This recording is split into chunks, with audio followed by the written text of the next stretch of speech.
Today is December 29, 2016. What are you listening to, John? On to the next one, Andrew. It's old. It's like old. Little Jay-Z old school. Heck yeah. Jay-Z on to the next one. I think he's got Drake in there too, right? Ah, jeez, I don't know. I think Drake's in there too. But yeah, love that one. 2007. Little throwback time 3 years ago, Andrew. Nice. And we are soon on to the next one. On to the next year. Mm-hmm. Boy, was it slow today down in the VIX. Very slow. Oh, yes. Very slow everywhere, my friend. It's been like that for the last, obviously Christmas week was the last full week of the year. This is a holiday shortened week this week, as will next week be, because of course we don't trade on Monday the 2nd.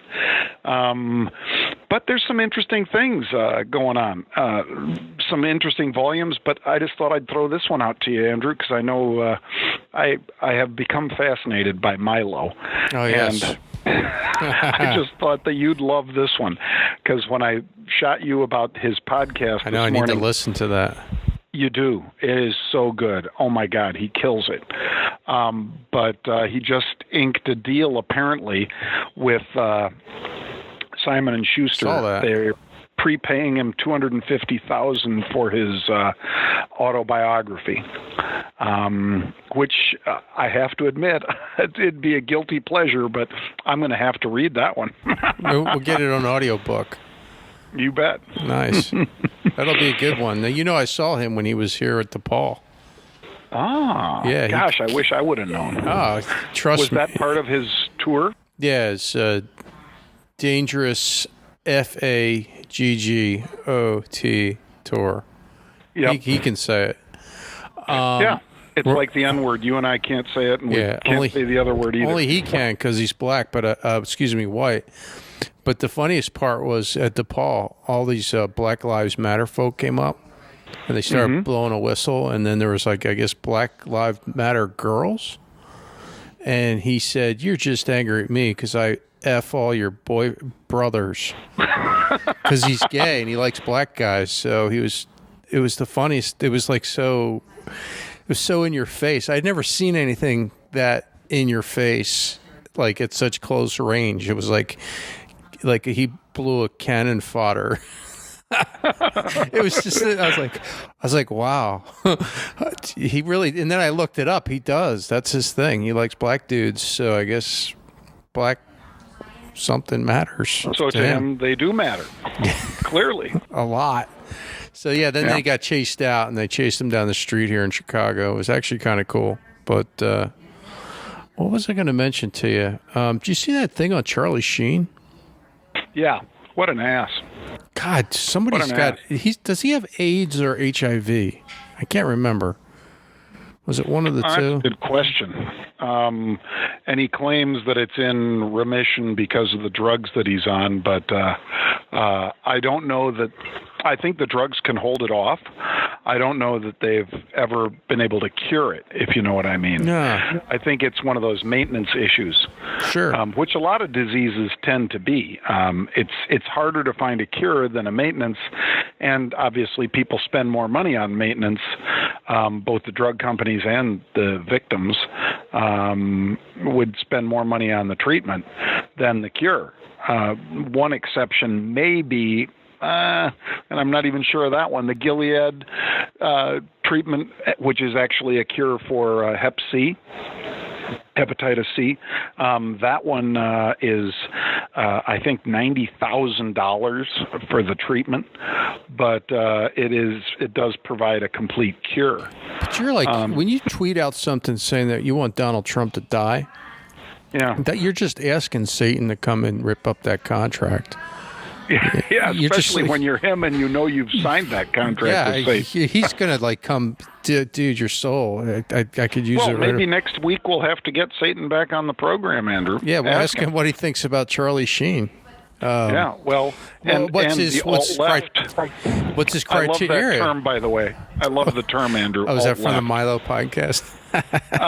I've used it for weeks now, and I see more and more people using it. It's even got its hashtag and, following on Twitter with just, hashtag alt-left.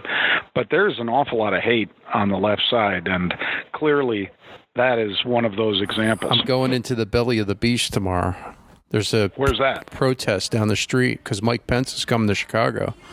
Oh. So I've got my Thunder Sound 1200 bullhorn that I ordered. It's the largest one they make. It's 1200 watts of pure annoying bullhorn. And I'm going to walk down the street. I'm going to get some video. You're going to love it. Can't wait. Oh, yeah. It's got 1 million views written all over it. Gold. Happy today. Yeah, well, you earlier in the week when you were talking about how you just had kept doubling down. Oh God. Sooner or later, it would have to bounce somewhere, and apparently you found that area where it did. Andrew. It was a lot of pain to get there, for sure. Oh, I bet. And I'm holding on to it because, like I've been reading, currencies, people eventually want gold, Russia, China. I can't blame you. I mean, it has held in here at a level higher than where I thought it would. Because I thought, Andrew, when we got down to basically, pushing on 1100, that we'd break that and 1075 was next. But, we did better than that, and it didn't make that break. So now it's, where is it today? 1154, 1155. So a little hope. I'm glad for you. I don't have any. All right, we won't talk about it because then we'll jinx it. What else are you looking at? Anything? I was trading some Jet Blue. It was pretty big, unusual activity. They basically, middle of December, we were talking about Jet Blue calls at the 22 strike. They were buying January 22s. They did about 20,000 of them. 35, I think 32 and 35 cents or something like that, Andrew. Today they sold them for 85 cents. So that's a 50-cent profit. Every option's for 100 shares, so you can just move the decimal and say it's $50 times 20,000. That's $1 million. Somebody made $1 million, and they just pushed it out to February now at the 23 strike. So Pete cited that for unusual activity, and I thought it certainly was. Oh, speaking of Pete, I saw you guys post a picture last night from Scaramucci's place. Oh, yeah, the Scaramucci's. With the knives. Yeah, that was fun. We were over at Hunt and Fish Club, ran into Stevie Cohen again, too, Andrew. The hedge fund guy? He runs .72 because he basically turned his hedge fund into a family office, that it's just he and his employees' money that they're running now. And he was, as he has always been to me, very nice, complimentary, says he loves the show and enjoys listening to us and so forth, which is flattering because he doesn't come on. Has he ever been on the show? He doesn't come on, no. Yeah, he doesn't do any interviews. He's very generous. I know that because Pete and I did a lime the fundraiser out in Silicon Valley. We were asked to come out, and we did a fundraiser for the Bay Area Lime Association and raised about, I think, for 2 dinners with us in New York. This is going to floor you folks, but this is how generous the people attending were, because all of the proceeds, all of them, went to Lyme disease research and, trying to find a cure and so forth, if not treatments. And I think 2 dinners, Andrew, for 4 people each, went for $68,000. Damn, it's expensive and steak. Stevie was, through a surrogate, was there along with Sergey Brin from Google and so forth. And Stevie, I made some, he'd probably rather not have me say, but it was a 6-figure donation, just straight out gave the money. I think Sergey and Larry Ellison from Oracle did as well. And let me see what else. Yeah, there was just. So he was by there. the way, yeah, Stevie also runs is one of the founding members of Robin Hood, which is, of course, one of the big hedge fund charitable. Oh yeah, the one where they get the tables all the time. Remember Fisher used to get those tables. Mm-hmm. Yeah. And, they bring in, the A-list talent, and they perform, and tables are, I think, 100 thou a piece. And each one, they raise tens of millions of dollars for charities in the New York City area.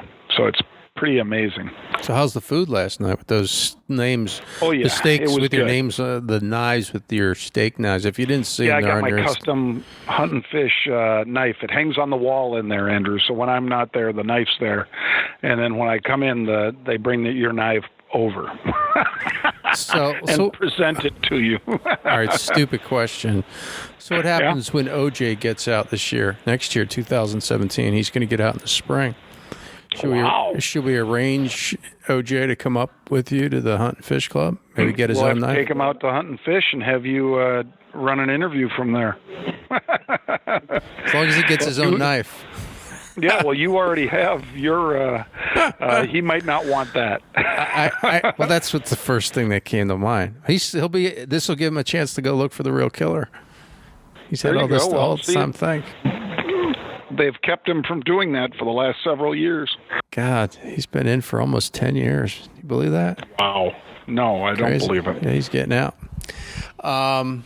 So what else is going on up there? You seem to have a lot of fun when you're up there. I'm kind of bummed about this MobileEye, Andrew, because yesterday I saw that they were going to be out at CES, the Consumer Electronics Show. Oh, that's right. That's coming up.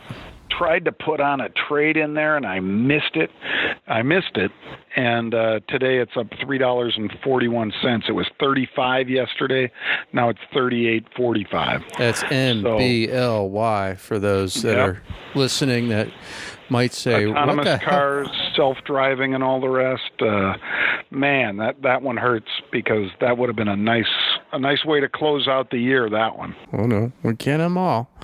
That's MBLY, because some people always ask me, what the hell are you guys talking about? Because they don't trade or they don't know. Yeah, and boy, more and more folks are subscribing to the podcast. I know, it's great. The YouTube channel. That's pretty cool. It is. It's we're growing. Hopefully in 2017 we'll get some more. So one more thing before we get off. What's this fast money desk they put out? They got rid of it. Did you see that? The desk? Yeah, stupid. I don't know. They just said that they were getting rid of it. I guess to get a new one. Well, bottom line is this. They're moving Squawk Box, the show that goes from 6 till 9 Eastern Time each business day. They're moving that set with Joe Kernan, Becky Quick, and Andrew Ross Sorkin. They're moving that to the NASDAQ, to the same place that the Fast Money 5 guys have. And so they built a brand new desk for them there. And it's going to be, that's where they're going to run from, is the NASDAQ. And it's pretty cool.